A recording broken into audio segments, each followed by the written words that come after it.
Sama Bapak Kapolri, DRS Listio Sigit Prabowo MSI, Bapak Insinyur Jenderal Polisi Martinus Hukom selaku Kadensus, Bapak Brigadir Polisi DRS Torik Kriyono, Bapak Brigadir Polisi Simpson, SIK MSI, Bapak Brigadir Arif Mahfud, SIK MH, Bapak AKBP MD Sotik, Bapak AKBP Jimli Brilian, SIK dan Bapak AKBP Beridiantara SIK dan semua teman-teman yang saya hormati. Seperti yang saya sering cerita kalau ngaji, ngatur kiai itu dosa. Tapi karena saya niat baik, sama-sama ngaji, jadi temanya bebas, waktunya juga paling lama saya ngaji paling 20 menit sampai 30 menit. Sesi jawab, tanya jawab hanya 2 pertanyaan. Tidak boleh bantah, yang punya diri saya kok diatur. Ini semakin lama Anda ngatur saya, semakin dosa, karena ngatur orang itu tidak baik. Apalagi ngatur kiai itu, tambah tidak baik lagi ini. Iya toh, misalnya saya ke Jakarta, nelpon Pak Martinus, Pak sini, ya belum mesti bisa. Jadi ya sama-sama nggak mesti bisa kan. Tapi monggo lah kita cerita-cerita Islam, cerita-cerita beragama yang rileks. Kita semua tadi seperti yang dikatakan Kadensus pernah disewani Mas Sufyan Sauri, juga beliau pernah ngaji. Sebetulnya dalam banyak hal-hal yang keseharian itu lebih prinsip ketimbang ide kita tentang hal-hal besar. Saya beri contoh, Allah itu Tuhan yang Maha Kuasa, yang menguasai alam raya ini. Kadang-kadang menjelaskan dirinya itu hanya alladzi at'amahum min ju'. Saya ini Tuhan yang memberi makan kamu saat Anda lapar, saat kalian lapar. Jadi untuk beriman kepada Tuhan yang Maha Esa, kepada Allah, kamu yakin yang memberi makan kamu itu Tuhan. Apapun kecewanya Anda terhadap tetangga, terhadap negara, terhadap mertua, terhadap istri, itu kecewa Anda tidak akan mati. Tapi kalau tidak makan itu mati. Sehingga Allah mensifati dirinya kadang pakai keseharian. Alladzi at'amahum min ju'. Tuhan itu siapa? Yang memberi makan kamu ketika lapar. Tapi kamu untuk syukur itu nunggu punya istri cantik, neriman, gampang diatur, membolehkan poligami. Terus 4 istri itu neriman semua, loyal semua. Itu sombong betul. Mau syukur saja kok repotnya seperti itu. Jadi mau syukur ya ada makanan dimakan. Itu. Kalau ngantuk ya tidur. Ayatnya wa min ayatihi manamukum billaili wan nahar. Maksud ayat Allah itu tidur. Nah, keangkuhan-keangkuhan ini yang menjadikan kita itu jadi repot hidup. Wong untuk syukur kok nunggu tadi. Mertua baik, tetangga baik, istri baik. Apa saja di sekelilingnya harus baik. Nah, keinginan berlebihan ini menjadikan kita lupa ada hal-hal yang paling kita butuhkan, yaitu oksigen. Kita boleh nempat di buminya Allah. Alladzi ja'ala lakumul ardo firasya. Bumi kamu tempati enak. Coba kalau gempa. Apa artinya istri 4 cantik semua kalau pas digoyang apa? Gempa. Apa artinya kamu jabat? Entah apa saja jabatannya. Kalau bumi likuifaksi, habis kamu. Kiai meskipun dai kondang umatnya jutaan, kalau likuifaksi di panggung hancur. Tapi nikmat-nikmat yang disebut Allah seperti itu. Kita kaji keseharian. Alladzi ja'ala lakumul ardo mahda. Allah itu yang menjadikan bumi dalulan, yang mudah diinjak. Famshu fi mana biya, silahkan pakai jalan-jalan. Jadi saya termasuk benar-benar kiai Jawa. Kalau kerennya kiai Nusantara atau kiai Indonesia lah. Diajari bapak saya Kiai Haji Nur Salim, diajari Mbah Maimun. Itu Islam itu keseharian. Karena ketika Anda memilih hal-hal yang serius, itu tujuan utamanya nyari ridhonya Allah. Dan ridhonya Allah bisa kamu dapatkan sesuatu yang pasti benar. Misalnya dalam sebuah hadis Sahih Muslim disebutkan, Innallaha la yardha 'anil 'abdi idza akalal akla fayahmadahu 'alaiha aw yashraba syarba fayahmadahu 'alaiha. Itu redaksinya inna itu sesungguhnya. La yardha juga pakai lam taukid, juga maknanya sesungguhnya. Sungguh-sungguh Allah sangat ridho ketika seorang hamba itu makan ketika sesuap nasi dia muji Allah, ketika minum seteguk nasi dia muji Allah. Itu kalau orang diridhoni Allah itu wali betul. Itu untuk jadi wali itu gampang, kamu makan ridho, Kamu nginjak buminya Allah ridho seneng. Kamu hidup keseharian aman seneng. Nah ini supaya sampean kita semua lah. Kita semua ngaji betapa panduan Rasulullah untuk menggapai ridho Allah itu banyak yang keseharian sekali. Saking kesehariannya banyak dalam hadis dan itu sahih. Nabi menyebut hal-hal yang keseharian. Hatta matas alu fi fimroatika. Kamu punya uang, kemudian istri kamu bisa makan, itu ibadah. Bahkan sebagian ibadah itu dicontohkan Nabi yang akhirnya diprotes sahabat. Yaitu wafi buti ahadikum sodakoh. Kamu menggauli istri kamu itu ya sodakoh. Sampai sahabat bilang yang benar ya Rasulullah. Ayati ahaduna syahwatahu wa huwa lahu ajrun. Masa urusan biologis, urusan syahwat kemudian dia dapat pahala. Nabi menjawab, alai salawadu aha fi haramin akana alaihi wisrun. Bagaimana kalau dia meletakkan ke yang tidak benar itu kan dosa. Nah, hal-hal seperti ini yang saya ingin teman-teman semua lah, semua. Saya juga agak ingin ngaji demi Anda juga agak ingin. Itu dosa sekali ngaji kok pesanan kelompok tertentu itu enggak boleh. Islam itu untuk semua. Jadi ya cuma karena di depan saya jenengan ya seakan-akan jenengan korbannya. Itu ada ilmunya dalam usul fikih itu. Jadi orang itu harus ngaji usul fikih. Nama yang disebut, mungkin Mas Sufyan masih ingat zaman ngaji usul fikih. Nama yang disebut itu tidak jaminan sebagai prioritas perintah. Jadi misalnya gini, kebetulan yang di depan Nabi itu Abu Dzar. Nabi ya bilang, ya Abu Dzarin ini uhibbuka misalnya, atau ya Mu'ad ini uhibbuka, atau ya Abu Hurairah ini uhibbuka misalnya. Banyaklah riwayat yang Nabi nyebut ya Abu Dzarin, ya Mu'ad, ya Abu Hurairah. Kemudian misalnya Nabi meneruskan khitab, ini uhibbuka, saya mencintai kamu, fakul dubur sholatin, atau sebagian riwayat disebut fala tada'anna dubura kulli sholatin, Allahumma inni ala dzikrika wa syukrika wa husni ibadatik. Saya mencintai kamu, siapa saja, Mu'ad bisa, Abu Dzar bisa siapa.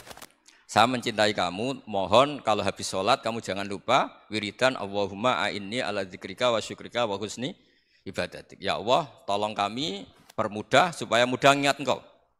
Anda tidak bisa mentang-mentang, wong nama saya Parmin, nama saya Purnomo, itu yang diperintahkan Mu'ad misalnya.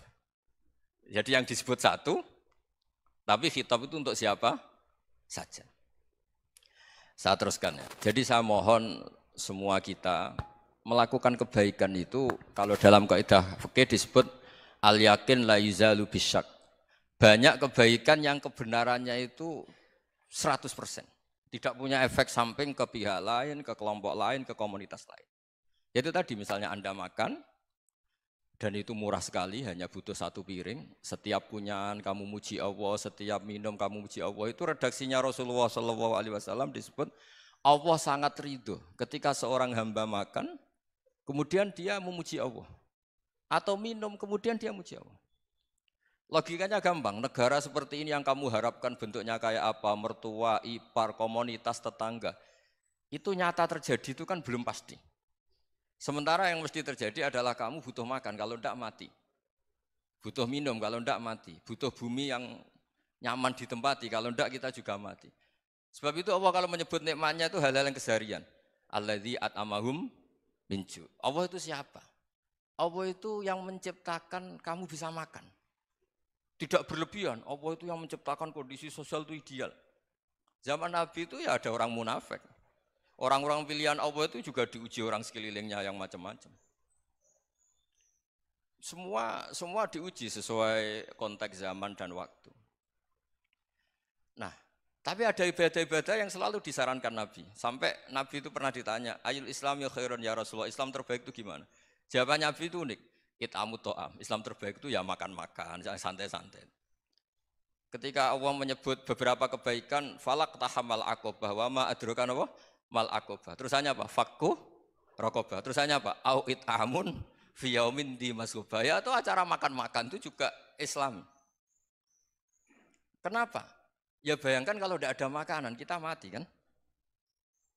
Kondisi sosial tidak ideal itu Anda masih gak apa-apa. Tapi kalau Anda tidak makan, Anda tidak minum, kamu punya istri cerewet masih bisa hidup, punya mertua cerewet masih bisa hidup. Tapi kalau tidak makan bisa mati. Berarti penting mana istri sama makan? Penting mana? Makan. Semoga istri Anda dengar, nanti kamu disuruh makan tapi pulang deh. Itu kalau dibahasakan makan masih memahami. Penting mana nasi satu piring dengan istri. Nggak ada nasi mati, nggak ada istri belum mati. Penting mana? Gak berani jawab kan?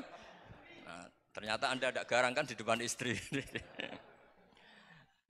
Jadi saya mohonlah, mungkin Mas Sufyan Sauri tadi yang bisa bantu lah. Teman-teman tuh ngaji yang keseharian saja.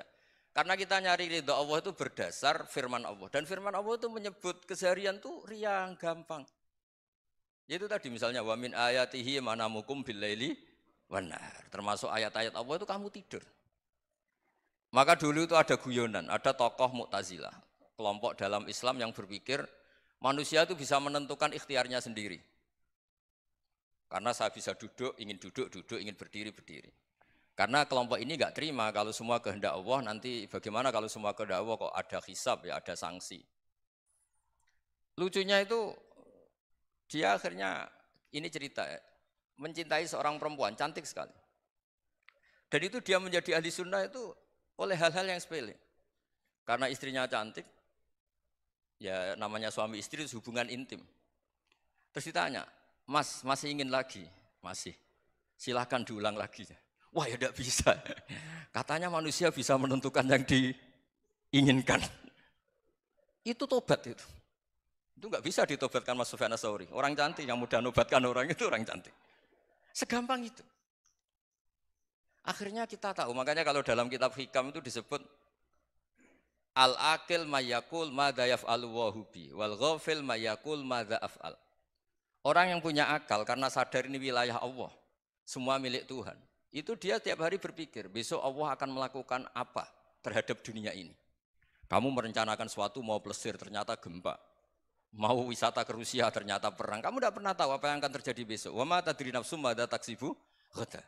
Tapi anda semua kita ini sering punya jadwal permanen. Makanya saya kalau diundang siapa saja, sana takdir. Yang jelas Gus ini acara penting. Ya masih acara penting nak pangeran ngersakno piye? Kok ape dadi pangeran? Kamu kok mau jadi Tuhan? Itu kadang ya kiai. Penting Gus acara ini jenengan harus memastikan bisa. Loh kamu itu yang ngajarin tauhid, sesuatu itu biadillah kok bilang-bilang apa pasti. Kalau maksa terus tak tobatkan loh kamu kata saya itu. Ya kalau gitu Gus bilang insya Allah. Wah itu hati saya, fisik saya, roh saya sudah bilang insya Allah. Enggak usah kamu latih kata saya. Nah hal-hal tauhid keseharian itu gampang sebetulnya. Wal ghafil yaqulu madza af'al. Tapi orang yang lupa Allah dia setiap hari bilang besok apa? Kita bisa melakukan apa? Seakan-akan dia itu aktor, dia penting, dia subjek permanen, dia. Padahal kita ini hanya objek kehendak Allah Subhanahu wa taala. Karena kita yakin sesuatu yang terjadi di alam raya ini kita tidak bisa apa-apa. Makanya saya sering ngaji, sering bilang saya. Ketika Anda mensifati Allah, dia yang menghidupkan. Sudah itu tanamkan, sehingga ketika kita mati, santai saja. Kenapa santai? Allah punya cara menghidupkan kita. Zaman kita hidup juga gak tahu caranya ngelola jantung, ngelola paru-paru. Kamu juga gak tahu ngelola oksigen yang tidak beracun, tidak mengandung polusi. Tahu-tahu hidup. Gak ingin tua ya tahu-tahu tua, gak ingin mati tahu-tahu mati. Selama ini kita hidup juga gak tahu apa sebetulnya. Hanya gaya tok, punya jadwal, punya planning. Kalau kamu bisa menentukan pilihan Anda, pasti Anda istrinya cantik, 4 neriman semua, kona'ah semua. Nyatanya enggak kan? Ada 1 jelek, cerewet. Wah itu kan, nyatanya enggak bisa apa-apa Anda kan? Dan kamu bawa mati lagi. Nah, itu kan, istri Anda juga gitu, punya keinginan, punya suami yang ganteng, yang jabat, yang neriman, yang enggak poligami. Ya enggak kesampaian juga. Kalau kita ngitung tingkat kegagalan kita itu gagal terus. Ya kan? Nah, terus ingat Allah, madza yaf'alu wa hubi. Orang yang punya akal selalu berpikir Allah itu menghendaki apa terhadap saya. Lalu sama-sama orang itu. Ngelihat orang yang serius, itu kata Anda itu pemikir berat, serius. Senang punya tokoh yang merengut karena kamu anggap serius. Tapi sebagian orang anggap orang yang serius itu wong merengut, wong masam, wong muka kok ditekuk. Jadi sama itu hati ya muqallibal qulub tsabbit qalbi ala dini, karena kita enggak tahu cara berpikir kita tentang orang lain, tentang sekeliling kita. Misalnya kita orang baik yang jenis ngrumat fakir miskin. Ada orang bangun masjid mewah itu janggal. Apa artinya masjid mewah kalau banyak orang kelaparan? Tapi kalau yang jenis pendidikan apa artinya masjid mewah kalau enggak bisa ngaji? Nanti yang jenis infrastruktur apa artinya ini kalau semuanya punya sudut pandang yang berbeda-beda. Dan Islam mengapresiasi semua kebaikan. Tapi katakan semua kebaikan itu adalah kehendak Allah Subhanahu wa taala. Karena apapun baik Anda itu pakai fasilitas yang diberikan oleh Allah Subhanahu wa taala. Sehingga ini yang disebut kulillah sumadarhum fi khawdihim yal'abun. Ya kembali tadi ke tema-tema bahwa keseharian Anda ini sudah Islami. Saat Anda tidak bisa melakukan apa saja. Saya sering ada jenazah, biasanya kalau tetangga meninggal saya sering disuruh ngelepas. Saya bilang orang ini baik. Karena sering ngelamun di rumah, sering nganggur di rumah. Ditanya sama anaknya, kenapa Gus nganggur baik? Ya kalau dia nganggur artinya juga enggak berbuat sesuatu yang maksiat kan? Ya kan, orang nganggur di rumahnya ya tidak bunuh orang, tidak maling, tidak korupsi, ya namanya nganggur di rumah. Lah cuma istri cara pandang nganggur enggak menghasilkan uang gitu. Tapi juga enggak menghasilkan kriminal kan? Jadi sebenarnya Islam itu makanya kalau sampai ngaji usul fikih itu ada kitab usul fikih namanya Lubul Usul, itu terkenal sekali di pesantren itu. Itu kalau ngapresiasi keseharian itu luar biasa. Izma min mubahin illa wa yatahaqqaqu bihi tarku haramimma. Karena keseharian yang mubah saat Anda lakukan itu ada kehebatan yang luar biasa, yaitu meninggalkan haram. Makanya dulu banyak orang-orang alim ketemu temannya itu guyon sampai semalaman. Itu biasanya yang semangat Islam, itu kiai kok tidak tahajud, kiai kok tidak witir. Orang yang sedang mapan uangnya banyak, malam itu tidak kelayaban itu sudah luar biasa. Melawan nafsu supaya tidak maksiat itu sudah luar biasa. Supaya lupa guyon sama temannya semalaman sampai subuh. Gejolok-gejolokan ngenang zaman miskin, zaman kuliah nggak jelas, zaman apa. Melihatnya jangan tarkut tahajud. Seperti ini meninggalkan tahajud, tapi meninggalnya ini talkul muharramat. Jadi kayak apa hebatnya? Sehingga Imam Ghazali punya riwayat yang agak unik. Hatta takuna ibadatu akhiri hadil ummah iku an-naum. Sehingga suatu saat ibadah terbaik umat ini itu tidur. Itu kan riwayat kontroversi. Ketika Imam Ghazali ditanya, kenapa iya? Kenapa kamu mulai keluar dari rumah itu sudah banyak maksiat? Melihat perempuan yang enggak mahram, melihat fenomena. Tapi kalau kamu tidur itu enggak melihat apa-apa. Tapi juga kamu jangan nganggap tidur itu ibadah betul. Saatnya melakukan fardu ain malah masih tidur. Tapi itu sudut pandang yang menjadikan kita Islam itu gampang. Jadi saat Anda tidak bisa aktivitas apa-apa, misalnya ada beberapa orang yang lumpuh. Lumpuh itu memang nggak bisa Jumatan, nggak bisa ibadah, tapi dia juga nggak bisa maksiat. Tidur itu memang Anda saat itu tidak bisa tahajud, tidak bisa witir, tapi saat itu ada zina, ada maling, tidak gosipkan orang, tidak bully orang, tidak menanamkan kebencian, tidak hasud. Sehingga tidur menurut Allah Ta'ala wa min ayatihi manamukum billaili apa? Wanahar. Karena di tidur itu selain ada unsur istirahat, jaga kestamina, juga ada unsur meninggalkan beberapa keburukan. Nah saya mohon ibadah yang keseharian ini kita jaga. Supaya kita semua baca ayat itu fasih. Fasih itu tertanam di hati. Allah itu siapa? Alladzi at'amahum min ju'i wa amanahum min khauf. Dan Allah kalau cerita di Quran itu anna sababnal ma'a sabba tsumma syaqqaqnal ardha wa syaqqa fa ambatna fiha habba wa inaba wa qadba wa zaituna wa nakhla wa hadaika hulba. Kamu tahu saya ini siapa kata Allah? Saya ini adalah Tuhan yang menurunkan air, kemudian ada tanaman banyak. Habba wa inaba wa qadba, ada zaitun, ada tin, kalau orang Jawa mungkin ada tela, ada padi, ada mangga, ada pisang. Sudah.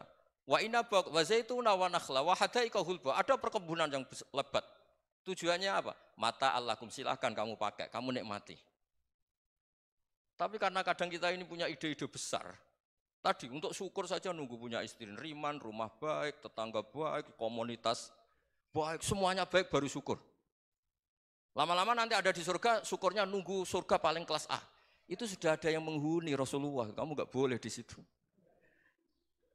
Masa untuk syukur saja? Repotnya Masya Allah. Jadi mohonlah Quran yang kalau Anda hafalkan juz amma itu kan ada ayat-ayat yang kayak tadi. Ya, fal yang dzuril insanu ila ta'ami. Coba lihat apa yang kamu makan ya? Dari mana?